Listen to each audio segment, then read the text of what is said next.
Welcome to Do This, Not That, the podcast for marketers. We share quick tips, things you can do right now, and then we add a little bit of chaos at the end of every episode. We also keep it short, like this intro. Let's check it out. We are back for Do This, Not That podcast, and we got a smart dude here. Who's here? We got Braiden Shaw. Now, Braiden, you may know him from Instagram because he has 1.4 million followers. What? He is a financial genius. He won't tell you that, but I will. Let me tell you who he is and then why I've asked him to come on. So, Braiden owns one of the fastest and most successful mortgage brokerages in the country, which is Fulcrum Home Loans. But he also is the CEO of this thing called Amplify LLC, which basically is like, listen, a lot of people need help, not just buying stuff, but learning how to do financial freedom, all this stuff. And they have the best content, resources, webinars, courses, stuff. This Amplify LLC is amazing. He's crushing it. I've asked him here for two reasons. Number one, we're going to learn quick, easy steps about financial freedom. But number two, we're going to learn about how to grow on social because this guy went from 2,000 followers to 500,000 followers in under 9 months. How do you do that? We're going to find out. Braiden is here. Thanks for joining the show, man. Yeah, for sure. Thanks for having me. This is going to be fun. This is going to be fun. All right. Let's just jump into it right now because if you go on Braiden's Instagram, I'm going to put all in the show notes, you will see he puts out all these quick tips about how to not screw up your finances, financial freedom, how to save money, do stuff with money. So Braiden, before we get into your quick tips, how did you amass this like knowledge? Yeah. You just have to know 10% more than the person that you're talking to, and you're considered the expert. When I jumped into like financial, there was some thought process there, and I'm sure eventually we'll get to the marketing side of it. Like, I enjoy finance. I studied finance, but I know infinitely more today than I did 2 years ago when I started. And so really it was learn on the job, kind of continue to educate, jump into as much information as you possibly can. But it's not like you have to start with that, and most people don't. You just have to know a little bit more and to be considered the expert. And to be willing to share it. I think that's the secret sauce of your success is that you just share whatever you learn. Is that a fair statement?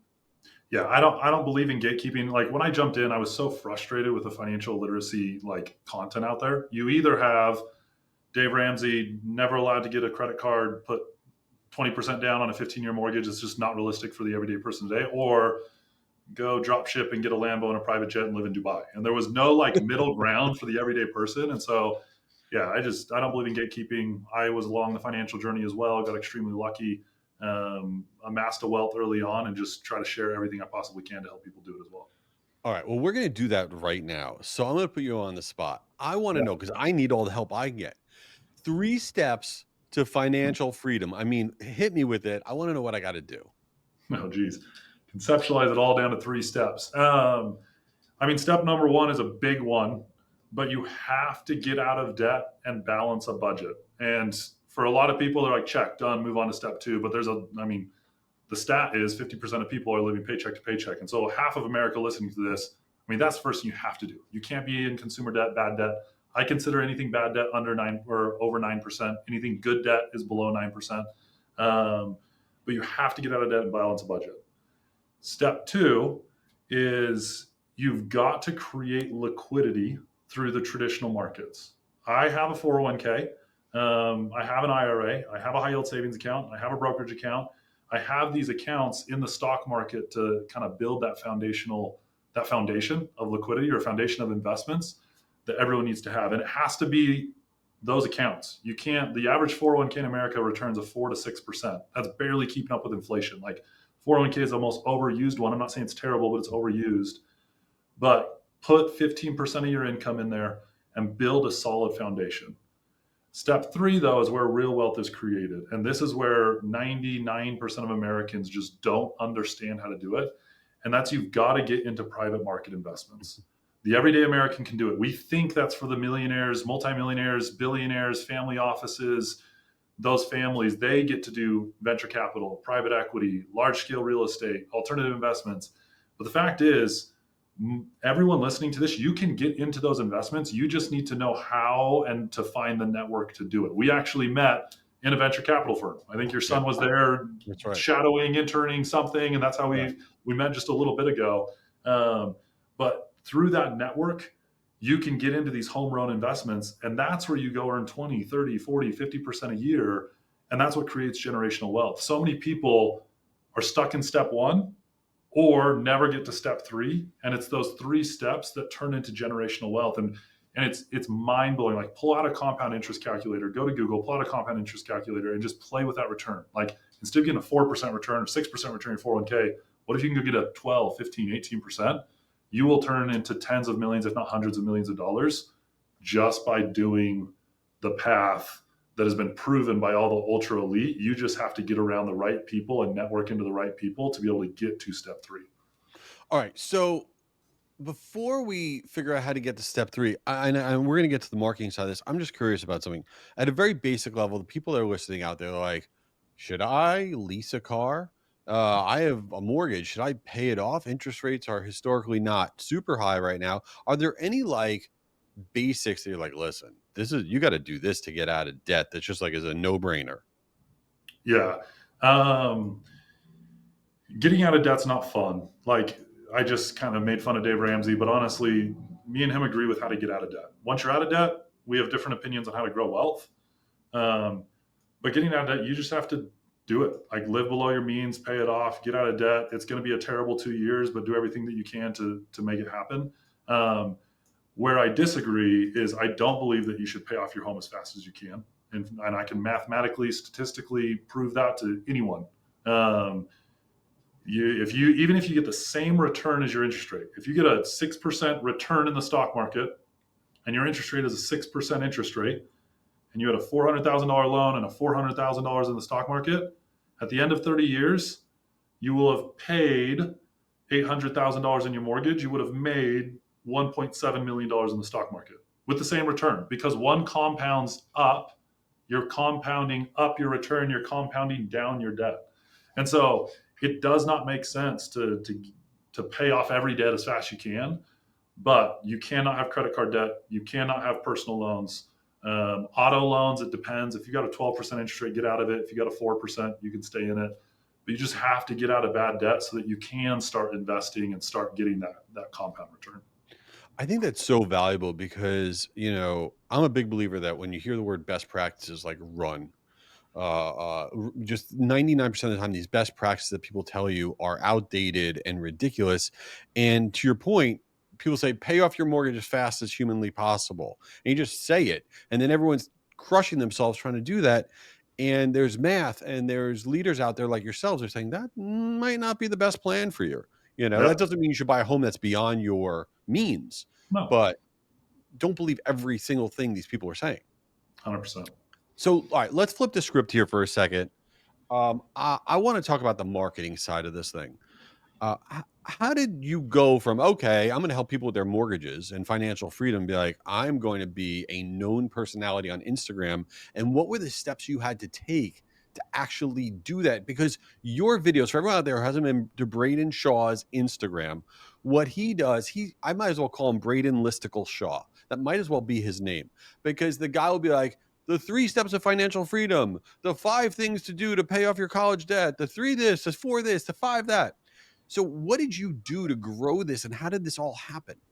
Yeah. So, like, the ideology behind it, I realized that influence was powerful, and that I was an entrepreneur and I was a business owner, and I wanted to continue to do that, and I had to get an audience. People hate selling. The ads are the enemy online. Yet every single business owner gets up there and tries to sell or push their business, or their call to action is, if you know anyone looking to buy, sell, or refinance, send them my way. Like, you are what people hate online. And so I realized really quickly I could never be a business. I could never sell. I just wanted influence. I wanted trust. And so the way I approached it is I promised myself I'd post every single day for a year, and I would never sell one time. No one would even know what I did for a living. I just wanted to help as many people as I possibly could. And the way I decided what I was going to post is I went to my closest friends and family, my 8 closest people to me, and I said, if you were to come to me for a piece of advice outside of mortgages and real estate, because I'm not allowed to do that because I can't sell, what would you come to me for advice for? And I just wrote down all their answers, and they were all over the board. Okay. Then I went to my 8 favorite clients that I've ever had in the mortgage space. I went to their profile, I hit their followers, and I wrote down every blue check mark that any of them followed and what that content was about. So I had a list on one side of my favorite clients, a list on the other of what the people close to me see as an expert, and it was just a Venn diagram. Here are the 4 things that overlapped. One was golf. kind of wish I would have done that. That would have been a lot funner. Um, but finance, self-help were the two that I was like, okay, I know enough about finance that will attract the people online that I like working with, because that's the content they actually want to consume based on who they're following.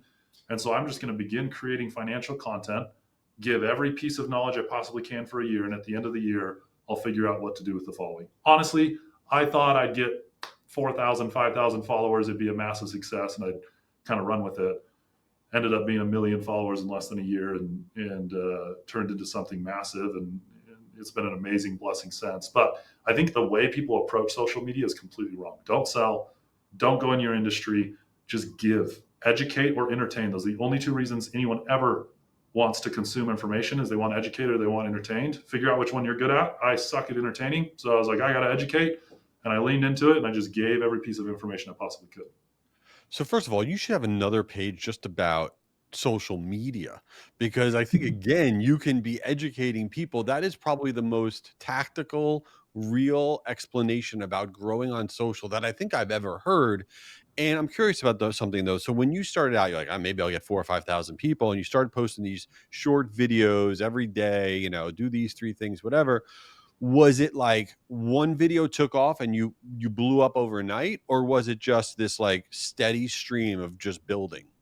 Yeah, so I I think what a blessing in disguise I didn't know I had is I was a business owner first. Like, we had 100 plus people working for us. We were growing, we were successful, and so like I thought like a business owner. It's all about A/B iterations. It's about leaning into what works. Try 100 things. 2 of them work. Lean into them. Magnify them. And so I treated social media that way. And so my first 90 days, like, I'd get views, but nothing took off the first 30 days. And it was just my friends and family making fun of me, saying I look like an idiot. Um, but my first one was I posted a video, and it was the 10 cars most likely to get to 100,000 miles. And I think I got like 5,000 views on it. And I was like, oh, that's sick. Okay.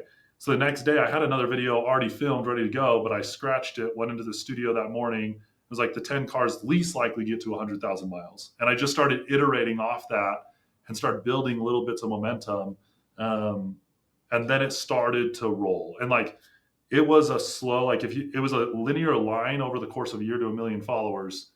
But to do that, I mean, there's days you're adding 5, 7, 8,000 followers a day to try to get 1 million people in 300 days. And so it went parabolic, but it wasn't like there was one video or 1 month. It was just a slow and steady A/B iteration, leaning into what I call like the viral formula, to try to get as far as I possibly could. So I think that's so important for people to hear, that it is totally doable. You weren't some sort of mega brand. I mean, your business is very successful, but it wasn't like, you're out there, oh, I'm Mark Cuban. Now I'm going to start giving a new channel. Everyone should follow me. You weren't Braiden Shaw yet. I mean, you were to some people, but you weren't really yet. And this is very, very doable. So let me flip the script one more time back to what you said originally, because now I'm curious. So you said, let's get back to financial freedom. You said the third topic, which was the thing that most people aren't doing. 99% of people aren't doing, is tapping into the private equity markets, all this stuff. And to tell you the truth, I think the average listener out there is like, I can't get involved with private equity. I don't know Yeah. how to invest in venture capital. I don't know. How does, other than jumping on an Amplify, we'll talk about all that. How do you get involved in these opportunities? Is there like, how do you do it? Yeah, and that's the hard part. Is it's, historically speaking, pre-internet, there was no way for an everyday person to do it. And that's how come the circles, these billionaire circles, the rich got richer, it was a self-fulfilling prophecy, is just because you had to know the right people. The internet came to be, and that's still the case, but those circles are widening as a result of it. And so it's still to the point where you have to know the right people. It's a networking game, but the networking game has completely changed because of the internet, where now I just have to self-educate myself. I can teach everyone what enough vocab and information in a couple hours so that they know what to look for and what circles they want to run in, to start getting, we call it deal flow, or deals across your desk inside these different areas. And a lot of people are like, oh, I don't have the time, I don't know how to educate, and I'm gonna call them out a little bit. There's a little bit of victim mentality there, that it's not for me, when like I help people every single day do exactly this. All they had was a 401k a year ago, and now they're in 2 venture capital deals, 2 large scale real estate deals, and they dropped their effective tax rate from 30% to 10%. Like, it is so doable, but it is a networking ploy. It's not something that you can just like log on to Vanguard and hit purchase. Like, it takes some work, but it's a 10x payoff. It's the greatest investment in time you will ever do is networking and educating yourself in it. You know, when you talk about investment in time, I think that when you go, like the other night where I was at dinner and my wife's like, let's all look at our screen time, how long we were on our phones, whatever. And it's like hours of nonsense, and if you literally, I know it's people like, oh, great, everyone talks about, but if you take one of those hours out and you do a research and networking and you're intentional about this, your life will change just by not looking at brain rot online for an hour. So let's talk about how people can get involved with your world. Where do they consume this? How do they, tap into what you're doing? Hit them with everything. Yeah. So my world, Amplify, basically what Amplify is it's a parent company that owns 22 different financial services companies. So I own everything from budgeting apps and consulting services all the way up to private equity, venture capital, and large scale real estate. So I own all these companies. But Amplify was exactly that. I realized as I owned all these companies that people just didn't even know what they didn't know. And so I hate the guru community, like that world, but I realized there's a reason it works is because education is shifting away from college to online, and I had to provide a form of education. And so my first thing I did is I created what it is called Foundations, and it's exactly that, financial foundations. It's $25, dirt cheap, and it's a community. There's thousands of people in there, and there is probably 100 hours of education. There's really 6 hours that you need to go through. And that's exactly what I'm telling you about. I will teach you everything. We start at getting out of debt. By the end of it, you conceptually understand private markets, self-directed IRAs, and cryptocurrency. Like, it is a masterclass in education. And so $25, get in there, learn it, do what you need to do. The whole reason I lose money on that community, like I lose money, but my goal is to get people educated enough where they can come invest alongside me, become millionaires with me, and graduate into my inner circle, or we call it my growth circle. There's hundreds of people in there, and we just invest alongside each other. Me and you will become business partners. I've invested in 127 different companies. I own over 1,000 doors of real estate, and all of those I've just co-invested with people that have graduated from this foundations community. And so that's my is whole that growyournetworth.com? Is that where they go? Yeah. Growyournetworth.com is kind of the URL where they can start to find that stuff. All right, everybody out there, check it out. I'm serious. Growyournetworth.com. Listen, $25. Come on. That's like 3 Starbucks, or I don't even know what the hell it is, but it's nothing. All right. And find Braiden Shaw. We're going to put in the show notes. It's Braiden Shaw. He's on Instagram. He's got a zillion followers. Braiden, man, thanks so much for being here. Really appreciate it. No, thanks for having me. You did it. You made it to the end. But wait, the party is not over. Listen, I want to keep hanging out. Subscribe to this podcast. And if it wasn't the worst podcast you've ever listened to, give it a 5-star review. Why not? But you know what? I want to do even more with you. Go to gurumediahub.com and we can partner there. You can find out about all of our free events, all of our stuff. And if you're epically bored, go to jayschwedelson.com and we could stay connected. You could find my newsletter and everything else I got going on. Thanks for being here and hope you subscribe.